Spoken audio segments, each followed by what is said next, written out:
Welcome to EJB Talks, Rutgers Blaustein School experts in policy, planning, and health, where we talk with our faculty and staff experts, as well as students, about how the fields of public policy, urban planning, public health, health administration, and public and urban informatics affect your lives.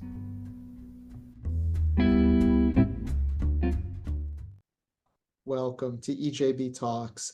I'm Stuart Shapiro, the Dean of the Blaustein School, and the purpose of this podcast is to highlight the work my colleagues and our alumni in the fields of policy, planning, and health are doing to make the world a better place. Today, we're going to speak with Bob Gordon, a former state legislator here in New Jersey and a former Board of Public Utilities Commissioner, and currently a fellow here at the Blaustein School. Welcome to the podcast, Bob. Oh, thank you, Stuart. I'm genuinely thrilled to be here and participating in this. Excellent. So longtime listeners know we always start with an origin story question. So I'm going to ask you, what got you into public service? Okay, now I should say that when you're talking to an ex-politician, there's a high risk that I could go on for about 40 minutes or so. But I'll try to. We're going to lean heavily on the ex-politician thing here. Yeah, I'll try to be succinct. When I think about that, I think it goes back to when I was about 10 years old or so. I can remember feeling very inspired by John Kennedy's inaugural speech, and his urging that people get involved in America and making it a better place. And also, I think was an important factor was some relatives of mine, some cousins I was particularly close to, were very involved in the civil rights movement and later the anti-war movement. And I think that introduced me to public life. And really, from my earliest days, I was always more interested in the public sector than business, for example. My parents weren't very political, but I just naturally gravitated to it. And of course, I came of age in a very tumultuous time, the Vietnam War, civil rights movement, and there's just a lot going on that made me think of the larger world. Yeah, I think that's probably a fairly common story, particularly the Kennedy inspiration with the Peace Corps and all of that, and the space race and everything else that was going on then. Now you took a particular path. You, as you said, you're an ex-politician. So talk to me a little bit about your political days. What are you most proud of in your political career, particularly in the state legislature? Well, I loved being a legislator, and I should say I'm a graduate of a public policy program. I went to the public policy program at Berkeley and got an MPP there in the mid 70s, and I had been very much drawn into the environment movement, and I wanted to work in Washington, and I had spent summer internships in Washington during my college years on Capitol Hill, and I was, after my public policy degree, I was invited to join the Congressional Budget Office, which had just been established.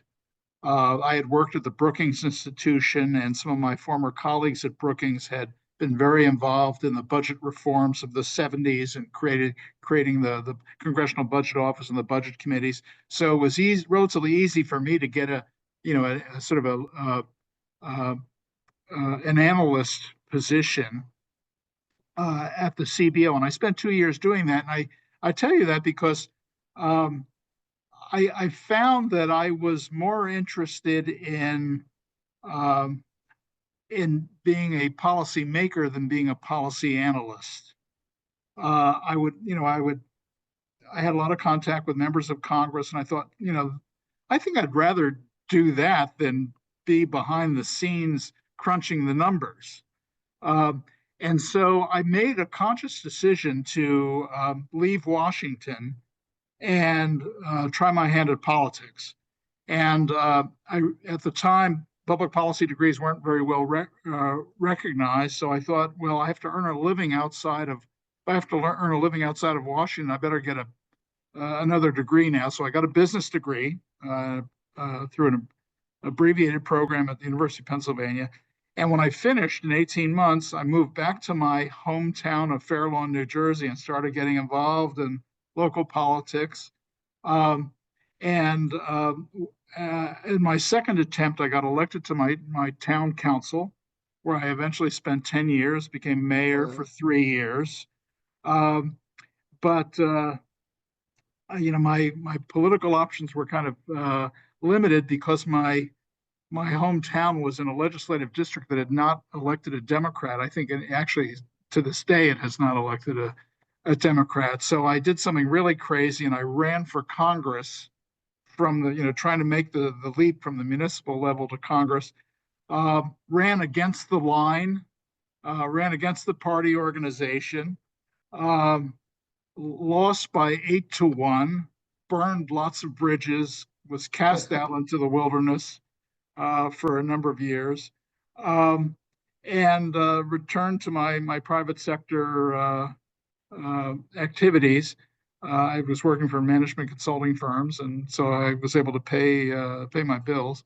But I really missed public life, and in 2011, my hometown was redistricted into a new legislative district, and I was able to convince party leadership to take me back. My hometown was now the key town in a new district. I wasn't expected to win, but I won.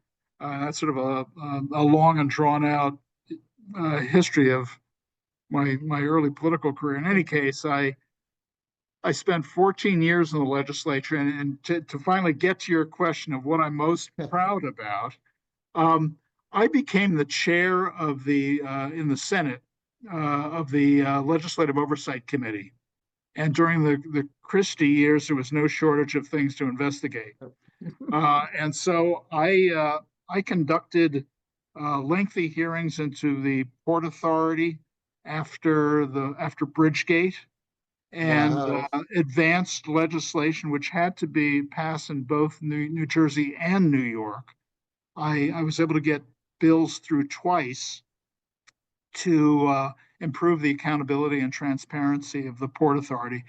Both bills were vetoed by Governor Christie and Governor Cuomo, but later used the key elements of that legislation to reform New Jersey Transit, where I also held 18 months of hearings on New Jersey Transit, and those reforms were put in place. So I guess I'm very proud of that effort. There were also situations where you could have an impact on people's lives, but it didn't attract all that much attention. But I have to say that there were things I did that where I helped families deal with state issues, and I'm very proud of that. And the one situation that comes to mind is there were during the Christie years an effort to try to bring people back from medical facilities out of state back into New Jersey. It was called Return Home New Jersey. It was really an effort to try to maximize Medicaid payments. But these families had placed their loved ones in facilities out of state because there wasn't anything in New Jersey that could deal with their problems. These are people who had sometimes multiple conditions that required unique facilities that just weren't available in New Jersey. And so they might find a place in Wisconsin or Tennessee or someplace that really were providing the kind of care they needed. And so Christie was trying to force these patients back to New Jersey. And the families came to me and said, you've got to prevent this from happening. And I teamed up with colleagues on the other side of the aisle.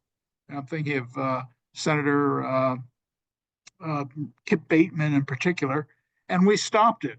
And I can remember that when the bill passed, the families came down from the gallery of the legislature and hugged us. Mm, And wow.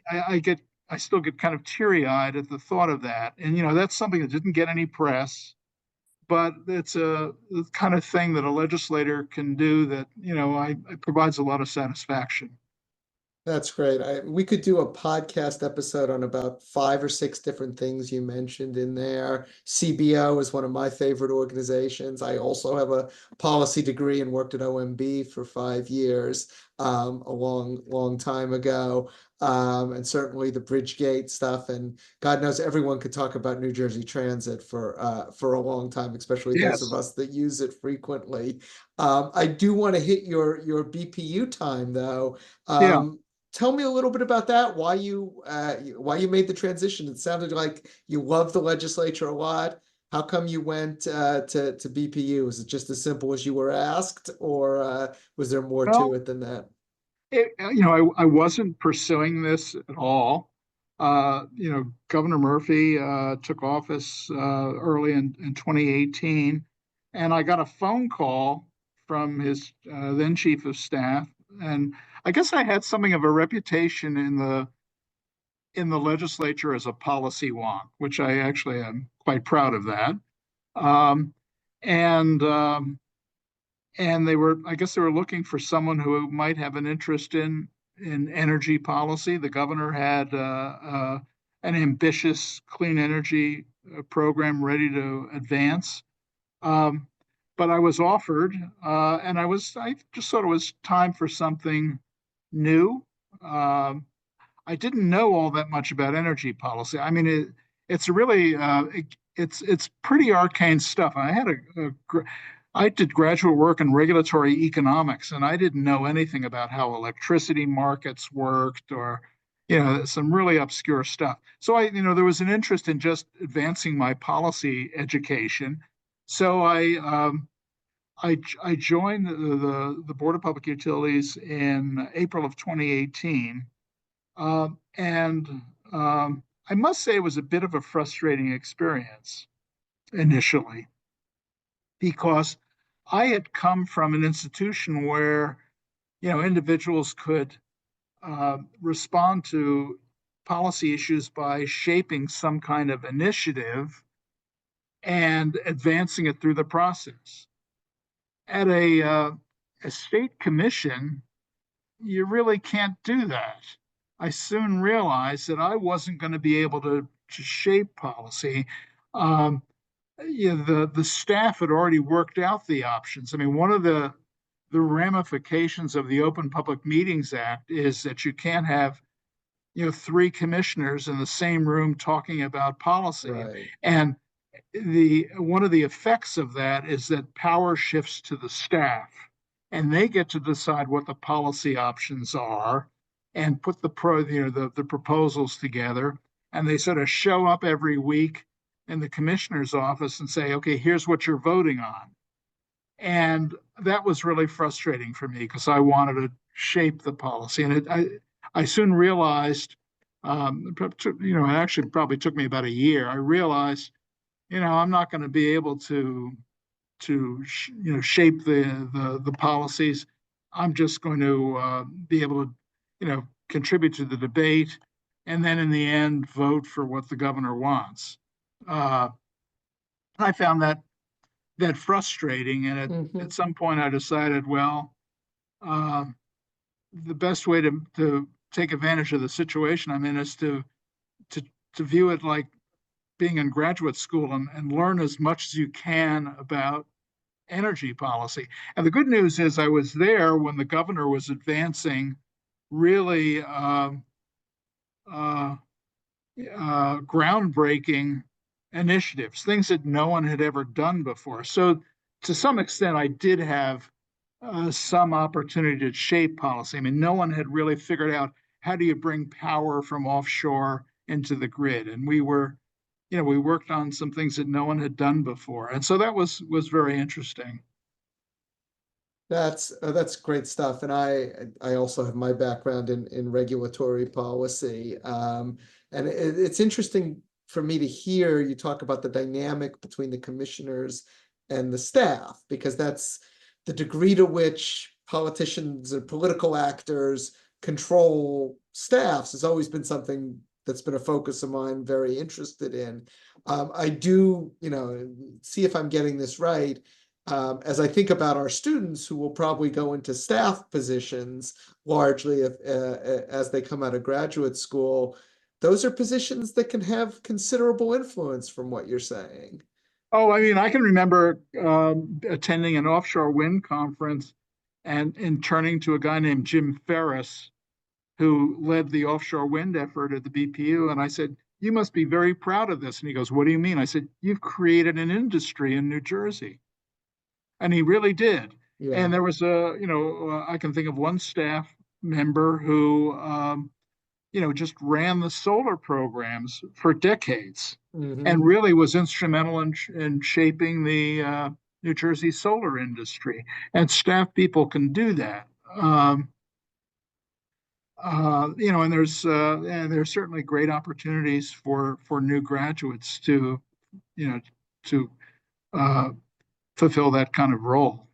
And one of the benefits of that, of course, is that those people, particularly if you're running the solar program for 20 years, you become an expert in it. And Yeah, it's good to have people that are experts doing that. In the current climate, that is not something that is seen as an attraction always. Having experts play too much of a role in policymaking. You would yeah. talk a little bit about your experience with the balance between politics and listening to the public will and expertise. And it's on my mind, obviously, because of the overall climate that we're in right now. Yeah, I don't know how relevant my comments will be because I think the climate has changed. But when I think I was actually um, a rare bird in the legislature in that I had formal public policy training, background in economics. I was a policy wonk. Unlike most of the people I encountered during my political career, who, many lawyers, dentists, funeral directors, I was probably the only member of the legislature who had actually engaged in econometric modeling. Uh, I'm not sure that did anything for me. But what it did do is, I think people appreciated the fact that I had some technical expertise, and I think as a legislator, I like to think I had a little bit more weight in the debates. Someone told me yesterday that we always uh, turned to you on a particular issue because we knew that you understood the nuances and the details. And I didn't appreciate that at the time, but it was nice to hear. Um, I uh, I I really enjoyed being in politics and being in the legislature because as I alluded to before, I I liked being able to craft public policy. Uh, there were issues that I would encounter, and I just got um, very interested in. I mean, like the reform of homeowner associations, to pick one obscure subject. Uh, 1 out of every 7 New Jerseyans lives in a homeowners association, and there were homeowners associations that were run like Princeton eating clubs in the 1950s, and were crying out for reform. And I latched onto that issue and spent a good deal of time working with interest groups and forming coalitions and getting technical experts involved and moving a bill through the process. And I enjoyed that. And I would really encourage Rutgers students to seriously think about going the political route and being the policy maker as opposed to the policy analyst. I don't want to, denigrate the analysts. There's a critical role for them, but it can be fun advancing policies. And I took a lot of pleasure and satisfaction in serving constituents and just dealing with problems people have. I mean, when a legislator hears about a problem from a constituent, it's usually when the person's getting kind of desperate. But legislators really can help people overcome insurance problems and get health care that they need, deal with problems with other government entities. And I had people working for me who were just working full time on nothing but constituent service and really helping people. A well-functioning government has both, right? It has Yeah. the politicians and it has the experts, and it figures out how to balance those. Um, Let me wrap up by asking you, we are in an era that whether someone wants to be a political actor or a policy analyst, to take the two sort of sides that you've presented here, there's a lot of forces out there discouraging public service right now. What do you tell students to try to get them excited about public service, to try to get them to think about dedicating their lives toward that? Um, well, again, the environment today is inhospitable. I mean, when I was first running, there wasn't social media. I would have a room full of angry people, but I could deal with that. I'm Right. thinking of the Florio tax revolt. Um, but I think politics has gotten nastier. Uh, People go on the attack as I don't think they did when I was first starting out. But the message I would try to convey is that good people need to step up and put up with all of these negative aspects of public life, and just um, think about what you can do to help people. And if we don't have good people doing that, the bad people run things. Mm. Um, and the other message that I always like to give people who are thinking about a political career, I think is an important one. I tell people, and they usually don't want to hear this. I tell people you should develop credentials in something else besides politics, because there are going to be situations that are going to affect your political career that are beyond your control. Someone runs for president that wipes out everybody down the ballot, or you're asked to do things that you feel uncomfortable about. And it's important to know that you can go back to a law firm or a business or a dental practice or teaching or whatever, and knowing that you have got something else to do. You don't want to become a political pilot fish, sort of swimming among the sharks looking for the crumbs that are out there. You want to be able to know that you've got something else to do. And what I always wanted to do is move back and forth between the private and public sector, when opportunities arose. And it's hard to do, but I was able to do that. Well, there's a lot of merit to the idea of the citizen legislator, right? It goes pretty Yeah. far back in our republic there. There's Um, something to be said about institutional memory, but it's yes, I agree. both are important for sure. Bob, thanks so much for coming on the podcast This has today. It's been been a fun. great. Thank you. Thank you very Uh, much. I enjoyed it. Also, a big thank you to Tamara Swedberg and Karen Olson, who make the podcast happen every week. We'll see you next week with another guest from another expert from the Blaustein School. Until then, stay safe.